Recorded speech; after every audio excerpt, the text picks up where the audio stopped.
નમસ્કાર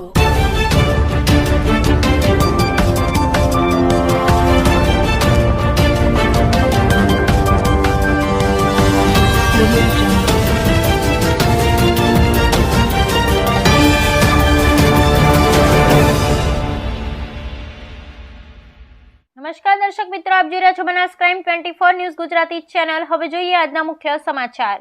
ધાનેરા શહેરીજનોએ હવે પાલિકા સામે બાયો ચડાવી વિકાસ નહીં તો નહીં વેરો ભરવાની અપાઈ ચીમકી। ધાનેરા નગરપાલિકાની પ્રાથમિક સુવિધા આપવામાં નિષ્ફળ જતા 5 સોસાયટીના લોકોએ વેરો ન ભરવાની આપી ચીમકી। પહેલા સુવિધા આપો પછી વેરા વસૂલો। ધાનેરામાં અનેક જગ્યા સ્થાનિકો ત્રાહિમામ છતાં પાલિકાના સબ સલામતના દાવા ઠોકી રહી છે। ધાનેરા પાલિકાનો વહીવટ ખાડે જતા સ્થાનિકો ત્રાહિમામ પોકારી ગયા છે। ધાનેરા નગરમાં ગટરો ખુલ્લી છે। ગટરમાં ગંદકીના કારણે ચારે બાજુ કચરાના ઢગ ખડકાયા છે। રસ્તામાં ખાડા નહીં પણ ખાડામાં રસ્તાઓ છે।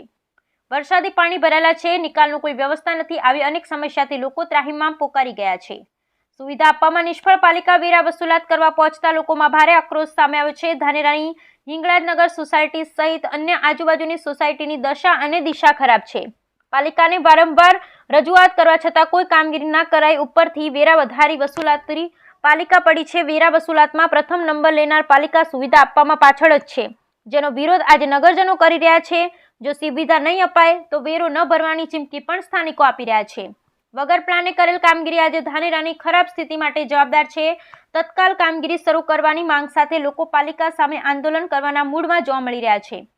ધાનેરા પાલિકાને સ્થાનિકોની સાથે એપીએમસીના ચેરમેને પણ ધ્યાન દોર્યું છતાં નગરોળ તંત્ર નિંદ્રામાં છે। પરિણામે પાલિકા અને સ્થાનિક વેરા બાબતે આમને સામને આવી એવી સ્થિતિનું નિર્માણ થયું છે। પાલિકા ક્યારે એક્શનમાં આવી પ્રાથમિક સુવિધા આપશે એ કહેવું હાલ તો મુશ્કેલ છે, પણ સ્થાનિકો પાલિકાના પાપે હાલાકી ભોગવી રહ્યા છે એ વાતનો ઇનકાર પણ ન કરી શકાય એ પણ નક્કી જ છે। Bureau report Harish Thakkar, Deesa, Banaskantha. હું રસિકભાઈ ત્રિવેદી, પૂર્વ પત્રકાર। અને અત્યારે ધાનેરાની સમસ્યામાં લોકોની રાડ ઉઠી રહી છે કે ઠેર ઠેર ગંદકીનો માહોલ છે અને રોગચાળો ફાટી નીકળ્યો છે અને આ બહેનોએ બધી રજૂઆત કરી છે એ સાંભળવામાં આવે અને એનું નિરાકરણ કરવામાં આવે દરેક સોસાયટીમાં, અને દવાનો છંટકાવ અને સફાઈ કામદાર કામગીરી પ્રત્યે પણ થોડું ધ્યાન આપે। એટલે સમજૂને ઈશારો કાપી છે એટલે સમજી જવામાં જ ફાયદો છે। ચૂંટણી આવે છે, ટપ્પડીએ ઘરે ઉપડી જશે એટલે સંભાળીને હવે ટાઈમ છે એમાં કામગીરી પૂરી કરો। ઓકે। નગરપાલિકાને મારી વિનંતી છે કે આ વેરા જે વધારો કર્યો છે એ વેરા વધારો પાછો ખેંચવો અને નગરપાલિકા કોઈ સુવિધા નગરપાલિકાની અહીં આગળ રોડ, રસ્તા, પછી આપણે આ ગટરો, એની કોઈ સુવિધા નગરપાલિકા આપતી નથી। તો વેરો વધારો જે કર્યો એ પાછો ખેંચવો અને આ બધી સુવિધાઓ આપવી, બસ। ધાનેરા તાલુકાના જે આપણે ગટર, રોડ, લાઈન, રસ્તાઓ છે જે ખાડા પડેલા છે તેને ધ્યાને લઈને મેં નગરપાલિકા શ્રીને એમને બી પત્ર લખેલો હતો અને મૌખિક રીતે બી જાણ કરેલી હતી। તો તાત્કાલિક એમનું નિરાકરણ આવે અને સત્વરે એની કામગીરી ચાલુ થાય તેવી હું નગરપાલિકાને વિનંતી કરું છું। બરાબર। આ વિલાવાળા બધે ખાદરા માટે એટવાડો નોકીને જાય, અમારે ગાયો મારે, ખોડા મારે, અમારા છોકરા હેડે અને અમે કી કરે ડોસીને પટકી નાખ્યા ગાડામાં ને ઝપા તોડીને માય વળે ખોદા। હા સાહેબ, અમે ઘરવેરો ના ભરો। હા, નગરપાલિકા ઘરવેરો નહીં ભરો તો સંતાબેન। હિંગળાજનગરની અંદર વર્ષોથી જે પાણીનો પ્રશ્ન છે એના માટે આજથી 5-7 વર્ષ પહેલાં અહીં હાઈવે ઉપર ચેમ્બર બનાવવામાં આવેલી મોટી, અને થરાદથી પીડબ્લ્યુડીની આખી ટીમ આવી હતી આપણે, એટલે એમને કીધું હતું કે કાયમી નિકાલ હવે રહેશે, પણ જે તે સમયે જેવો ચોમાસું પૂરું થયું એટલે ચેમ્બર પાછી બંધ કરી અને એને બધું લેવલ કરી નાખવામાં આવેલ છે। તો સરકારશ્રીને ખાસ આ થોડું ધ્યાન દોરી અને પાછી ચેમ્બર ચાલુ થઈ જાય તો હિંગળાજનગરનો કાયમી નિકાલ થાય તેવું છે। ધાનેરાની અંદર આ હિંગળાજનગર, ચામુંડાનગર, પ્રગતિનગર આ શિક્ષણની હબ છે. અહીંયા શિક્ષણની દરરોજ હજારો વિદ્યાર્થીઓ અભ્યાસ કરી રહ્યા છે અને અહીંયા શિક્ષણની હદ છે. ત્યાં અનેક શાળાઓ પણ આવેલી છે અને ત્યાં સફાઈ નથી થતી. જો મોટી ઘટના ઘટશે તો જવાબદાર નગરપાલિકા રહેશે અને અહીંયા ગંદકી વધારે થવાથી મોટા મોટા રોગચાળો ફાટી નીકળશે અને અહીંયા વરસાદ થાય ત્યારે પાણીનો ભરાવ થતો હોય છે, ગટરો ખુલ્લી હોય છે, કોઈ પણ ઘટના ઘટી શકે છે.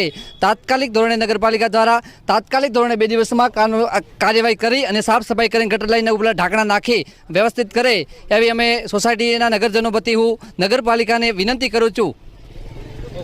આ ગટર વિલાવાળાઓએ નોખી તે અમે આ ખૂબ કંટાળી ગયા અને ધાપી ગયા અને હવે ઘરવેરા પાણીવેરા અમે નહીં ભરા.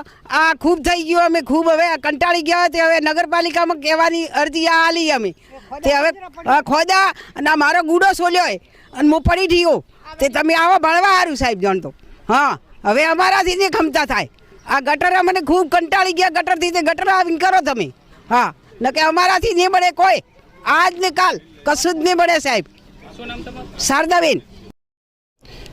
હવે અમે બધા 4-5 આજુબાજુની સોસાયટીઓ બધા ભેગા થઈ અને અમે નક્કી કરેલ છે કે જો આ આવું કરવાથી જો નગરપાલિકા અને તંત્ર અમારું ધ્યાન આપશે તો બરાબર છે, નહીંતર પછી અમારે ગાંધી સીધા માર્ગે જવું પડશે અને આવેદનપત્ર આપવું પડશે. અને પત્તા અમે ટાઈમસર ટેક્સ ભરવા છતાં આ વખતે પણ 33% વધારો આવ્યો છે.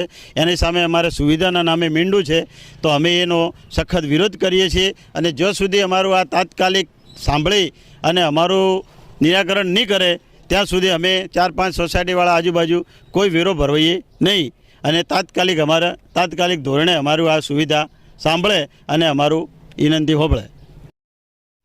આજરોજ અમે નવી હિંગળાજ તેમજ જૂની હિંગળાજના તમામ સદસ્યો એકઠા થયેલા હતા અને આ ચોમાસા દરમિયાન જે અમને અહીંયા વેદનાઓ થઈ રહી છે એની આજે વ્યક્ત કરી રહ્યા છીએ. વેદનાઓમાં એવું છે કે જે અમારા કોમન પ્લોટમાં જે ગટર લાઇનના ભૂંગળા નાખેલા છે એના ઓલરેડી સાંધા તૂટી ગયેલા છે. એટલા માટે એ સાંધાઓમાંથી કોમન પ્લોટમાં એકદમ ગંદુ પાણી એ કોમન પ્લોટમાં આવે છે અને કોમન પ્લોટ ભરાતા એ સોસાયટીમાં પણ આવતો હોય છે અને જેના કારણે ખૂબ જ ગંદકી થતી હોય છે અને મલેરિયા જેવા મચ્છરોનો ઉપદ્રવ થતો હોય છે, જેના કારણે દરેક માણસો અને નાના બાળકોનો હિત જોખમાય છે. આજુબાજુ શૈક્ષણિક સંસ્થાઓ છે એટલે નાના બાળકોને પણ એનું જીવન જોખમાય એવું લાગી રહ્યું છે. અગાઉ પણ નગરપાલિકાને આ બાબતે અમે થોડી જાણ કરેલી હતી, છતાં પણ આનું કંઈક પગલું લેવામાં આવેલું નથી. આ માટે આજરોજ અમે આ મીડિયા આગળ આની રજૂઆત કરીએ છીએ. અમે જે ટેક્સ પેયર છીએ એ રેગ્યુલર ટેક્સ ભરી રહ્યા છીએ, છતાં પણ આની કોઈ કામગીરી થતી નથી. એટલા માટે થોડું અમને નગરપાલિકા પ્રત્યે દુઃખ પણ વ્યક્ત થાય છે કે આવું ન થવું જોઈએ. અને જે રેગ્યુલર ટેક્સ પેયર હોય છતાં એમને સુવિધા ન મળતી હોય તો ટેક્સ ભરવાનો કોઈ મતલબ રહેતો નથી. એટલા માટે નગરપાલિકા તેમજ લાગતા વખતા જે અધિકારી મિત્રો છે એમને નમ્ર વિનંતી કે આ બાબતમાં ઘટતો કરે. સતત ઝરમર ચાલુ વરસાદ રહેવાથી નગરપાલિકાના જે રોડ તૂટેલા હતા તેમાં સતત વાહન ચાલતા રહેવાથી અત્યારે જે ખાડા પડેલા છે જે સંદર્ભે નગરપાલિકાએ પોતાની ટેકનિકલ ટીમને ફિલ્ડ સર્વે કરવા માટે મોકલેલી છે અને એ સર્વે લગભગ આજે સાંજ સુધી આવી જવાનો છે અને આવતીકાલથી અમે આ બાબતે જે મોટા ખાડાઓ છે એ જો વરસાદ નહીં હોય તો પૂરવાનું ચાલુ કરી દેવાના છીએ. સાહેબ, અનેક જગ્યાએ પાણીની પણ ભરાવાની સમસ્યા હોય છે, જેના નિકાલની કોઈ વ્યવસ્થા કરવામાં આવશે ને? પાણી માટે હાલ મેજર તો એટલા ઇસ્યુ નથી, પણ એક વાલાણી બાગ મેઇન રોડ ઉપર ભરાય છે. એનું કારણ એવું હતું પહેલાં એ વિસ્તાર ખુલ્લો હતો, અત્યારે ત્યાં નિકાલની વ્યવસ્થા નથી તો અમે નવા આયોજનમાં ત્યાં સ્ટ્રોંગ વોટર ગટર પણ નાખવાના છીએ. એમાં